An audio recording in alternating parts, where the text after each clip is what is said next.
The Young and the Restless spoilers. Tuesday, full January 28th. A moment of romance. Sharon and Cameron's bittersweet goodbye. Genoa had always been a town of secrets, lies, and passion, but sometimes, even amidst the chaos, fleeting moments of romance could blossom.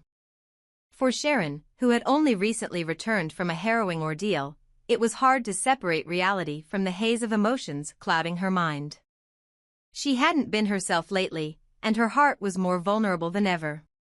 So when Cameron appeared in her life once again, she didn't fight it. It was late evening when Sharon and Cameron found themselves alone, the warm glow of the sunset casting a surreal light on their surroundings. Cameron had sought her out, knowing this would be the last time they could speak before he left Genoa for good. "You don't belong here anymore, Cameron," Sharon whispered, her voice trembling.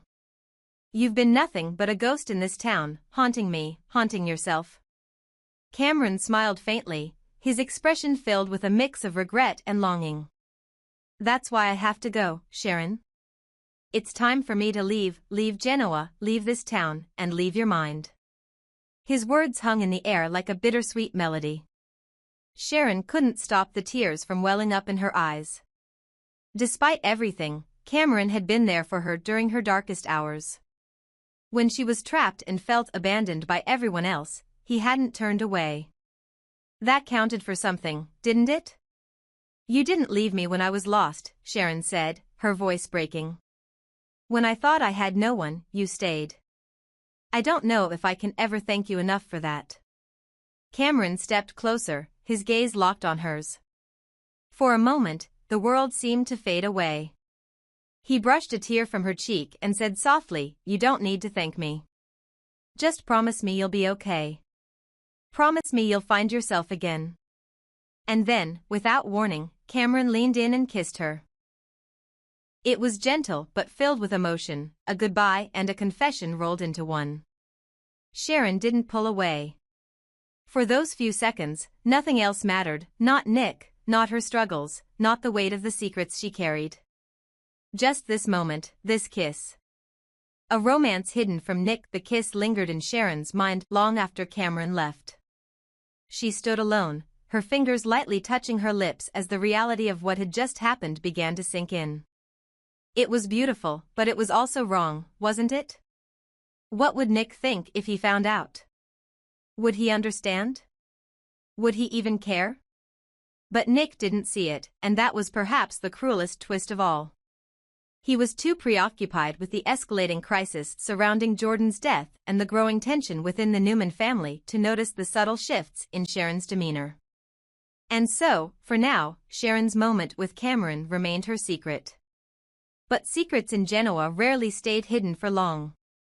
Michael's reluctant role in the cover-up while Sharon wrestled with her emotions, another storm was brewing within the Newman family.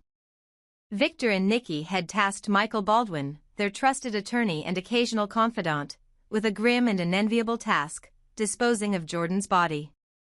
"Michael," Victor said, his tone as commanding as ever, "this is about protecting the family. I need you to handle this." Quietly. But Michael wasn't having it. He had already been dragged into too many Newman scandals, and this one felt like a step too far. "I'm an attorney, Victor, not a cleaner," Michael snapped. "You want me to tamper with evidence? To risk my career, my life, for this family's mistakes?" "It's not a request," Victor growled, his eyes narrowing. "It's what needs to be done." Nikki, desperate to keep things from spiraling further, tried to mediate. "Michael, please. We're running out of options. If Chance finds that body, Claire will never see the light of day again." But Michael had reached his breaking point. He had spent years cleaning up the Newmans' messes, sacrificing his own integrity in the process. This time, he wasn't willing to do it. "You're asking me to bury a body, Nikki. Do you even hear yourself?" Michael said, his voice filled with frustration. "You've dragged me into more chaos than I care to admit, but this is where I draw the line." And with that, Michael walked out, leaving Victor and Nikki stunned and scrambling for a new solution. A family in crisis. Michael's refusal to help only deepened the cracks within the Newman family. Victor, unaccustomed to being defied, was furious, but he also knew they couldn't afford to waste time. The body was still there, hidden behind the estate, a ticking time bomb waiting to be discovered. Nikki, meanwhile, was on the verge of collapse.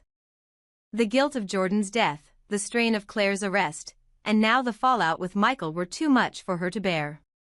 She couldn't help but wonder if they had gone too far this time, if their desperate attempts to protect their family were only digging them into a deeper hole.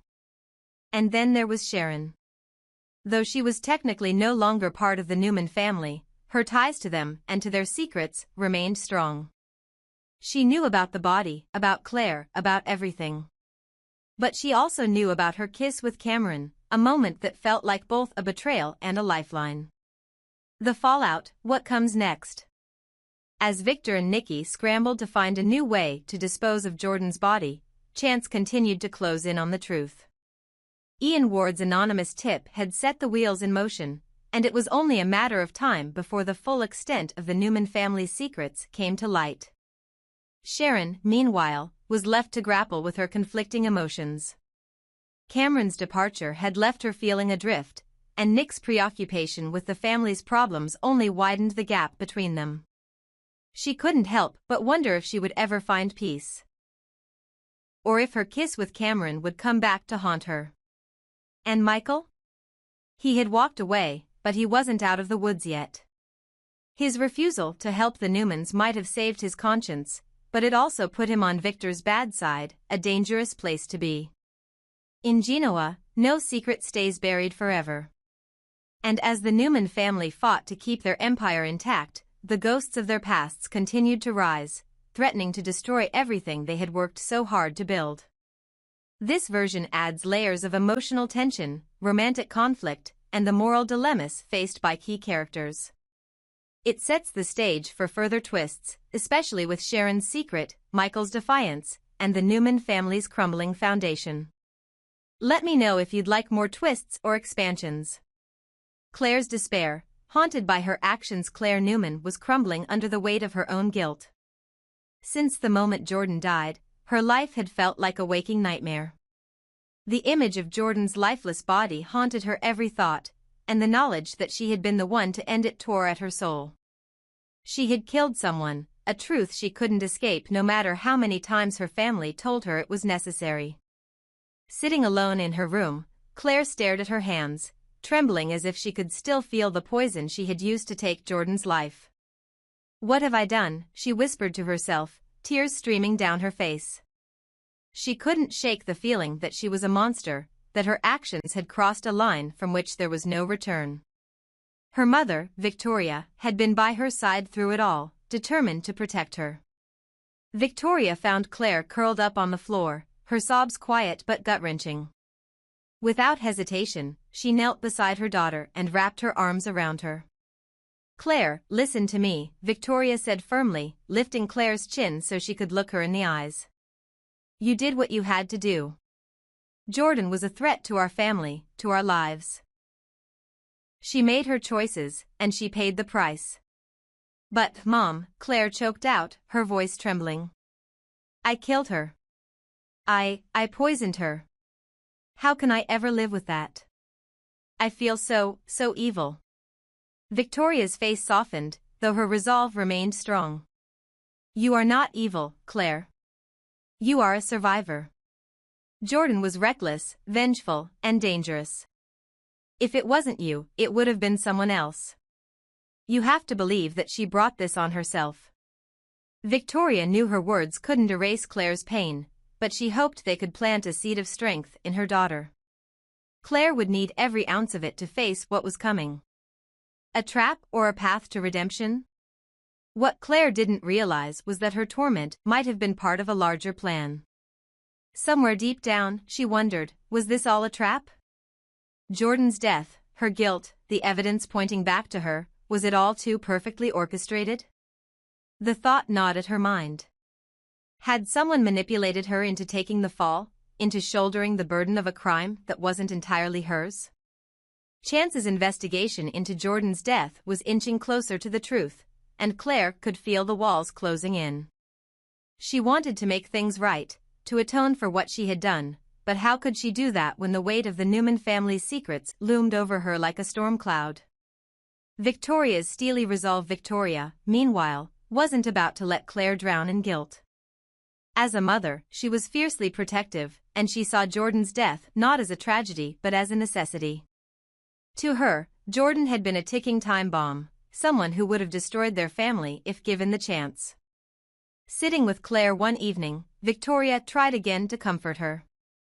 "You need to understand something, Claire," she said, her voice calm but resolute. "The world isn't black and white.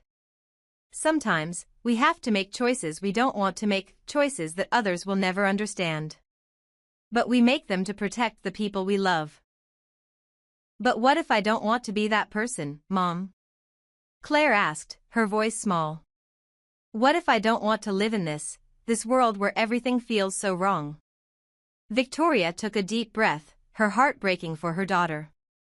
"Then we'll figure it out together. But for now, you need to trust me. You're not alone in this." Happiness for Sally and Billy. While the Newman family grappled with guilt and secrets, another couple in Genoa was finding their way to happiness. After months of ups and downs, Sally Spectra and Billy Abbott had finally reached a place of peace in their relationship. For the first time, they both felt secure in their love, and they were ready to take the next step. Billy had proposed that Sally move in with him, and to his delight, she had said yes. The two of them were beaming as they packed Sally's belongings, laughing and joking about how much easier it was to move when there wasn't a camera crew following them around, a subtle nod to Sally's dramatic past in Los Angeles. "I never thought I'd say this," Sally teased as she folded a stack of clothes, "but I'm actually excited to live in Genoa full-time. It feels right." Billy grinned, leaning against the doorframe. "That's because it is right. You and me, Sal, we're a team now. And nothing's going to change that." For a moment, it seemed as though nothing could. But there was one person who might have something to say about their newfound happiness: Jill Abbott, Billy's formidable mother. Jill's reaction: approval or opposition? Jill Abbott had never been one to shy away from voicing her opinions, and her son's relationships were no exception. While she respected Sally as a businesswoman, she had reservations about her personal life, and whether she was truly a good match for Billy. When Billy called Jill to share the news about Sally moving in, Jill's reaction was measured. "Well, Billy, I'm glad you found someone who makes you happy," she said carefully. "But you know I've never been one to sugarcoat things. Are you sure about this? Sally has a bit of a history, and I just want to make sure you're thinking clearly." Billy sighed, having expected this. "Mom, I love her. She's changed, and so have I. We've both made mistakes, but we've learned from them. I need you to trust me on this." Jill paused, considering her son's words. She didn't want to push him away, but she also couldn't ignore her concerns. "All right, Billy. I'll trust you, for now. But if she breaks your heart, don't say I didn't warn you." Two worlds collide. While Billy and Sally celebrated their commitment, the Newmans remained locked in their spiral of conflict and guilt. As the investigation into Jordan's death intensified, the family's secrets became harder to keep, and Claire's mental state continued to deteriorate. The juxtaposition of happiness and despair in Genoa was striking. Some were finding love and building new lives, while others were fighting to keep their worlds from falling apart. But in Genoa, nothing stays peaceful for long. As Claire wrestled with her guilt and Sally and Billy began their new chapter, the storm clouds continued to gather. And when they finally broke, everyone in Genoa would feel the fallout. This version balances the emotional depth of Claire's struggles with the lighter, romantic storyline of Sally and Billy, creating a dynamic narrative that mirrors the complexities of life in Genoa. Let me know if you'd like to expand on any part.